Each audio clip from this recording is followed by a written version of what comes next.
BBC বাংলার সান্ধ্য অধিবেশন প্রবাহতে আপনাদের স্বাগত।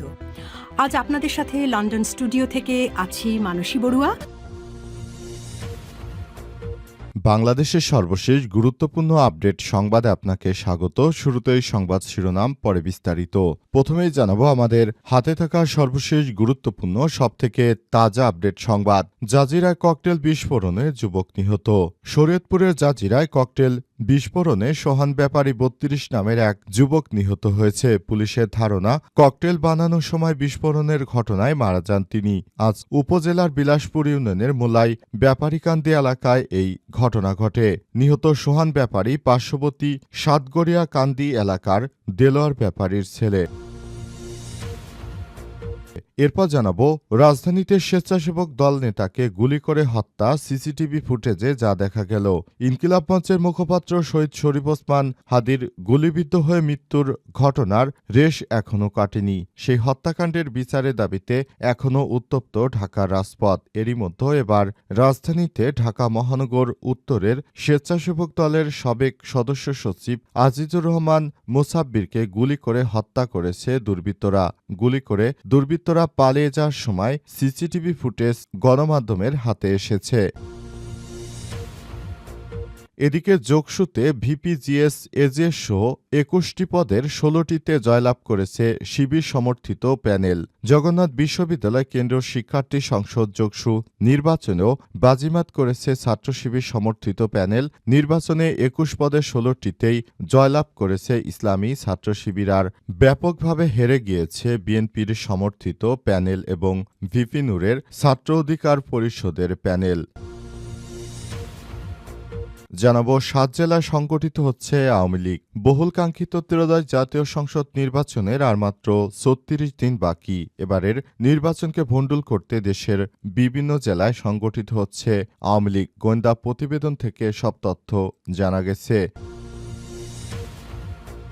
এবং সর্বশেষ জানাবো, টিউশনির টাকায় ভোট করবেন জামাতের প্রার্থী যশোর ৬ আসনে। আসন্ন ত্রয়োদশ জাতীয় সংসদ নির্বাচনে যশোর ৬ কেশবপুর আসনে বাংলাদেশ জামাত ইসলাম মনোনীত প্রার্থী মোক্তার আলী টিউশন হতে প্রাপ্ত টাকা দিয়ে তিনি নির্বাচন করবেন। পাশাপাশি কন্যা ও ২ পুত্রের কাছ থেকে নেবেন ধার। এছাড়াও নির্বাচনী এলাকার তিনজন তাকে স্বেচ্ছায় ১২ লক্ষ টাকা দিয়েছেন বলে জানা গেছে। প্রিয় দর্শক, জামাত ইসলামের প্রার্থীদের সবাই অনেক ভালোবাসে বিদায় তাদেরকে এভাবে সাধারণ মানুষই টাকা দিচ্ছে নির্বাচন করার জন্য। আর সেই টাকা দিয়েই তারা মূলত এই নির্বাচনটা করতে চান। নিজের অর্থ খরচ করে নয়, বরং জনগণের টাকায় জনগণের পেছনে ব্যয় করতে চান। প্রিয় দর্শক, এতক্ষণ শুনছিলেন সংবাদ শিরোনাম, এবারে বিস্তারিত। তবে তার আগে বন্ধুরা, অনুরোধ থাকবে এই সংবাদটিতে একটি লাইক দিন। এই চ্যানেলে আপনি নতুন হয়ে থাকলে আমাদের সংবাদটি দেখতে দেখতে চ্যানেলটি সাবস্ক্রাইব করে রাখুন। কমেন্ট করে বন্ধুরা আপনার মূল্যবান মতামত জানিয়ে দিন আপনি বিশ্বের কোন দেশ থেকে বা বাংলাদেশের কোন স্থান থেকে আমাদের সংবাদটি দেখছেন এবং শুনছেন। আর বন্ধুরা, সংবাদটি আপনার সোশ্যাল মিডিয়া ফেসবুকে শেয়ার করে বন্ধুদেরও দেখার সুযোগ করে দিন। গাজা যুদ্ধে আপনি যদি নিরীহ ফিলিস্তিনিদের ভালোবেসে থাকেন, কমেন্টে ইয়েস লিখে বিশ্ববাসীকে জানিয়ে দিন। এবারে বিস্তারিত। জাজিরায় ককটেল বিস্ফোরণে যুবক নিহত। শরীয়তপুরে জাজিরায় ককটেল বিস্ফোরণে সোহান ব্যাপারী ৩২ নামের এক যুবক নিহত হয়েছে। পুলিশের ধারণা, ককটেল বানানোর সময় বিস্ফোরণে ঘটনা ঘটলে মারা যান সোহান।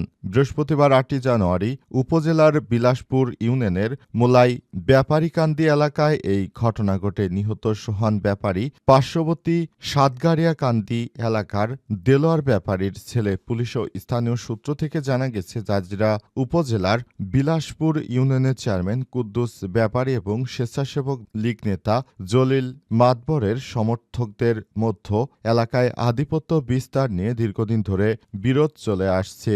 এই বিরোধের জের ধরে গত শনিবার দিবাগত রাত থেকেই দুই পক্ষের মধ্যে দফায় দফায় সংঘর্ষের ঘটনা ঘটে। বৃহস্পতিবার ভোরে আবার বিকট শব্দে ঘুম ভেঙে যায় এলাকাবাসীর। পরে সেখানে একটি রসুন ক্ষেতে সোহান ব্যাপারী ৩২ নামের নামের এক যুবকের মরদেহ পড়ে থাকতে দেখে পুলিশকে খবর দেয় এলাকাবাসী। পরে পুলিশ ঘটনাস্থলে গিয়ে মরদেহ উদ্ধার করে এই ঘটনায় আইনি পদক্ষেপ নেয়ার কথা জানিয়েছে পুলিশের সদস্যরা। এই সন্ত্রাসী নিজে ককটেল বানিয়ে তারপর দেশের মধ্যে নানা রকম সমস্যা তৈরি করার চেষ্টা করছে বলে অভিযোগ করেছে পুলিশ। এসব সন্ত্রাসীদেরকে কোনোভাবেই ছাড় দেওয়া হবে না, তাদেরকে আটক করে তারপর আইনের আওতায় নিয়ে আসতে হবে। তা না হলে ভবিষ্যতে নতুন বাংলাদেশ তৈরি হওয়ার পিছনে যে বাধা রয়েছে সেই বাধা কোনোভাবেই কাটবে না। স্বেচ্ছাসেবক দল নেতাকে গুলি করে হত্যা, সিসিটিভি ফুটেজে যা দেখা গেল। ইনকিলাব মঞ্চের মুখপাত্র শহীদ শরীফ ওসমান হাদী গুলিবিদ্ধ হওয়ার মাত্র কয়েকদিন পর আবার নতুন করে রাজধানীতে একই কায়দায় বিএনপির স্বেচ্ছাসেবক দল নেতাকে গুলি করে হত্যা করার ঘটনা ঘটেছে। এই ঘটনায় রাজধানীতে পরিস্থিতি থমথমে অবস্থা বিরাজ করছে। অনেকেই বলাবলি করছেন এই ধরনের অনাকাঙ্ক্ষিত ঘটনা দেশের অভ্যন্তরে আইনশৃঙ্খলা পরিস্থিতিকে আরও খারাপের দিকে নিয়ে যাচ্ছে। সবাই যার যার জায়গা থেকে আরও বেশি সতর্ক অবস্থানে রয়েছে, যাতে করে দেশের অভ্যন্তরে এই ধরনের কোনো পরিস্থিতি মূলত ঘটতে না পারে। সেই ব্যাপারটি নিয়ে সবাই আরও বেশি সচেষ্ট রয়েছে। সবাই যার যার জায়গা থেকে আরও বেশি সতর্ক ও দায়িত্বশীল ভূমিকা পালন করবে। তা না হলে দেশের অভ্যন্তরে নির্বাচনের আগে এই ধরনের অনাকাঙ্ক্ষিত ঘটনা ঘটতেই থাকবে। এর জন্য সরকার চাইলেও কোনো কিছুই করতে পারবে না, কারণ এই অনাকাঙ্ক্ষিত ঘটনা ঘটার জন্য যে সন্ত্রাসীরা দায়ী তাদেরকে এখন পর্যন্ত আটক করা যায়নি। বিশেষ করে শরীফ ওসমান হাদীকে হত্যাকারী এখনও পালিয়ে রয়েছে। জানা গেছে মুসাব্বিরকে লক্ষ্য করে দুর্বৃত্তরা 5টি গুলি করেছে, তার পেটে গুলি লেগেছে। তাকে উদ্ধার করে প্রথমে একটি বেসরকারি হাসপাতালে নেওয়া হলেও পরে ঢাকা মেডিকেল কলেজ হাসপাতালে স্থানান্তর করা হয়। সেখানে তাকে মৃত ঘোষণা করে চিকিৎসকরা। এই ঘটনার পর পরিস্থিতি আরও থমথমে অবস্থা বিরাজ করছে। যোগসু নির্বাচনে ভিপি জিএস সহ 21টি পদের মধ্যে 16টি পদে জয় পেয়েছে শিবিরের প্যানেল। জগন্নাথ বিশ্ববিদ্যালয় কেন্দ্রীয় শিক্ষার্থী সংসদ বা যোগসু নির্বাচনে বাজিমাত করেছে শিবির সমর্থিত প্যানেল। নির্বাচনে 21 পদে 16টিতেই জয় পেয়েছে শিবিরের অদম্য জবিয়ান ঐক্য।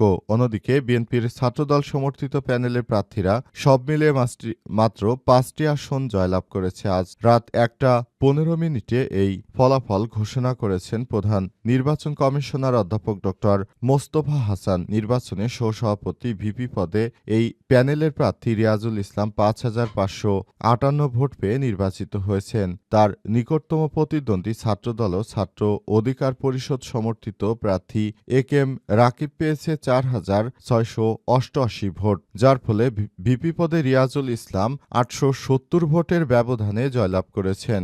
সাধারণ সম্পাদক বা জিএস পদে শিবির সমর্থিত অদম্য জোবেন ঐক্য প্যানেলের আব্দুল আলিম আরিফ পেয়েছেন 5,470 ভোট। তার নিকটতম বিএনপির নেত্রী পেয়েছেন 2,203 ভোট। মাত্র 3,267 ভোট বেশি পেয়েছে শিবিরের প্রার্থী। অন্যদিকে এজিএস পদে শিবির সমর্থিত অদম্য জোবেন ঐক্য প্যানেলের মাসুদ রানা পেয়েছেন 5,002 ভোট, আর তার নিকটতম প্রতিদ্বন্দ্বী মাত্র পেয়েছেন 3,868 ভোট। এই পদে 1,134 ভোট বেশি পেয়ে শিবির প্যানেলের মাসুদ রানা জয়ী হয়েছে। একইভাবে প্রায় প্রত্যেকটি জায়গায় ছাত্র শিবির বিপুল ভোটে জয়লাভ করেছে, আর হেরে গেছে বিএনপির নেতৃত্ববৃন্দরা। তারা হেরে গিয়ে এখন নানা রকম মিথ্যা কথা বলতে শুরু করেছে।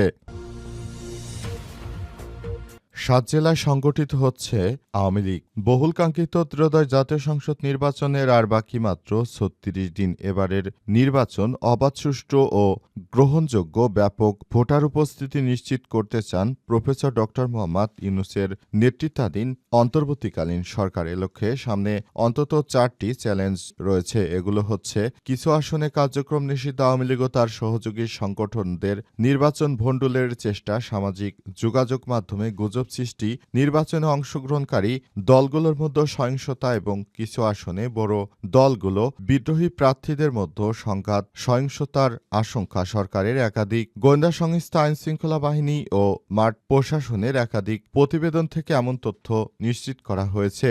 এসব বিষয়গুলো নিয়ে আওয়ামী লীগ আগামী জাতীয় সংসদ নির্বাচনে বড় ধরনের নাশকতার ছক কষছে বলে গোয়েন্দা সূত্র থেকে জানা গেছে এবং এরপরই তারা বাংলাদেশে নির্বাচন এর সময় যেন নির্বাচন ভণ্ডুল হয়ে যায় সেই ব্যাপারটি নিয়ে তারা কাজ করবে। এজন্য তারা নানাভাবে প্রস্তুতি নিতে চায়। তবে তাদের এই প্রস্তুতি ভণ্ডুল করতে প্রশাসনের সদস্যরা ইতিমধ্যেই কাজ শুরু করে দিয়েছে। তারা পুরো সিস্টেমটাকে আবার নতুন করে দাঁড় করাতে চায়, যাতে করে আওয়ামী দুর্বৃত্তরা নতুন করে কোনো কিছুই আর অর্জন করতে না পারে সেই ব্যাপারটি নিয়ে তারা কাজ করছে।